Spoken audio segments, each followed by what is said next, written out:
झारखंड के पलामू जिले के पड़वा प्रखंड के सिक्का गांव में एक रहस्यमयी बीमारी से एक ही परिवार में लगातार 5 मौतें हो गई। रविवार देर रात रांची के रिम्स में इलाज के दौरान 20 साल के नकुल महतो की भी मौत हो गई। इसके साथ ही इस परिवार में मरने वालों की संख्या भी 5 हो चुकी है। इससे पहले शनिवार रात नकुल की 28 साल की पत्नी श्वेता देवी की भी रिम्स में इलाज के दौरान मौत हो गई थी।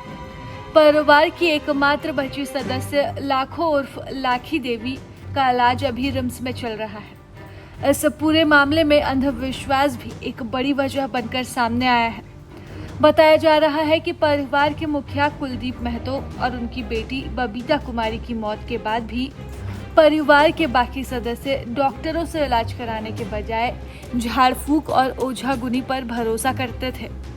ग्रामीणों की माने तो बीमार होने पर परिवार के लोग कई बार अस्पताल से भाग जाते थे और ओझा के बताए तरीके अपनाते थे। इससे सही इलाज समय पर नहीं हो सका और बीमारी लगातार बढ़ती गई। घटना के बारे में बताइए कुछ। घटना के बारे में वही तो देखा कि कमर से नीचे पैरे काम फूल गया दियो का। अब फूलने के बाद में भी और बढ़ते गया बोल के सब परिवार हॉस्पिटल में चल गए। हॉस्पिटल में से ही ऐसा अब बेसी बढ़ते गया। अब बेसी बढ़ा तो मैंने एक दो लाख भी आते गया। इस तरह की घटना हुई तो गांव में क्या माहौल है? गांव में कुछ नहीं, खाली उसी के बाद गांव में माहौल का अब आएगा तो हम लोग तो भाई जात भाई है, गांव घर के हैं, तो उसको थोड़ी हम लोग रखेंगे। लास्ट तो कहीं सुन ले के हम लोग दफने न करेंगे। ओझागुनी का क्या? ओझागुनी के प्रभाव में लोग आके इस तरह के हो गया, इलाज नहीं कराए लोग। ओझा भाई नहीं, खाली वो लोग कुलदीप महतो के नाम मुँह से सुने कि वो ओझा डाइन कर दिया। अब डाइन का किया कोई बीमारी साबित कर रहा है। डॉक्टर तो बीमारी ना सकता। ये लोग को शक रह गया तो ओझा किया, डाइन किया, लेकिन कोई काम नहीं किया, न दवा न कुछ।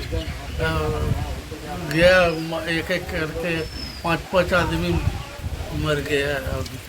जानकारी जो मिली है कि 8 बजे के बाद दुकान जैसे पहले 10 बजे तक रात तक चहल पहल रहता था, अभी घटना के बाद लोग 8 बजे ही दुकान सब बंद कर दे रहे हैं। क्या कर रहे हैं? बंद तो करना ही पड़ता है ना, मन नहीं लगता है। और सुनसान अब यहाँ दो चर्चा 5-5 में एक घर में अभी इसी जगह बगल में है, किसको ठीक लगेगा? इसीलिए सब ये कर दिया।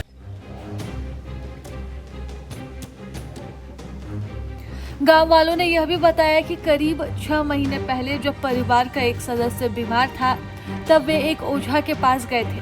ओझा ने उन्हें भभूत यानी कि राख देकर कहा था कि इसे खाने से बीमारी ठीक हो जाएगी। इसके बाद परिवार के लोग जब भी कोई बीमार पड़ता तो घर में रखे सरसों के तेल में भभूत मिलाकर उसका सेवन करते थे। बताया जा रहा है कि कुलदीप महतो ने कुछ दिन पहले ही सरसों का तेल पिरवाया था, जिसका इस्तेमाल परिवार कर रहा था।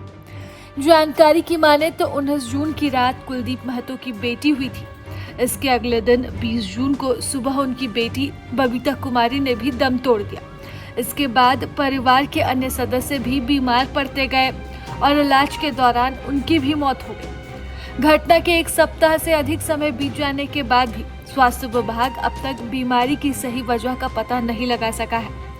दोनों शुरुआती मृतकों का पोस्टमार्टम कराया गया, लेकिन पोस्टमार्टम रिपोर्ट अब तक नहीं आई है, जिसे लेकर स्थानीय लोग सवाल उठा रहे हैं। जो जिला का स्वास्थ्य विभाग है उसकी घोर लापरवाही है।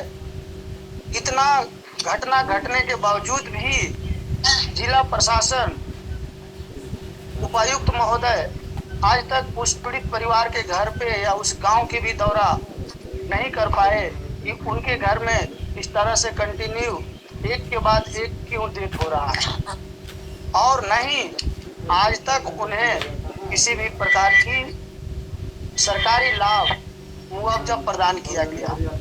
इससे पूरे गांव भयभीत है कि कहीं न कहीं यह एक संक्रमित बीमारी महामारी टाइप के गांव में न फैल जाए।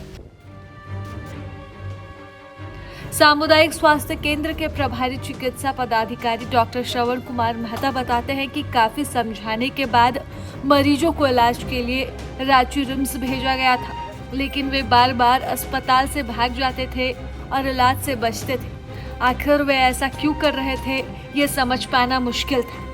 स्वास्थ्य विभाग बीमारी के कारणों की जांच में जुटा है। वहीं प्रशासन लोगों से अपील कर रहा है कि किसी भी बीमारी की स्थिति में झाड़ फूंक के बजाय डॉक्टर से इलाज कराएं, ताकि समय पर उपचार मिल सके और ऐसी दुखद घटनाओं से बचा जा सके।